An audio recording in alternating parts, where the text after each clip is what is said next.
How to hide post from your Instagram profile without deleting. Hello everyone and welcome to Tech Talks. To hide Instagram post from your profile without deleting, all you need to do is follow these few simple steps. So first thing first, open your Instagram app. Now go to your profile by tapping on this profile icon located on bottom right hand side of your screen. Now you will be directed towards your profile. So simply select the post that you want to hide from your profile. So here, let me select this post.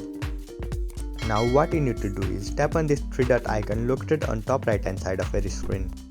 And then you will see this pop up. So here what you need to do is tap on this archive option. And within few seconds this post will be successfully hidden from your profile. So here you can see if I go back, this post won't be visible on my profile. But you can still find this post on your Instagram archive. So this is all you need to do to hide a post from your Instagram profile without deleting.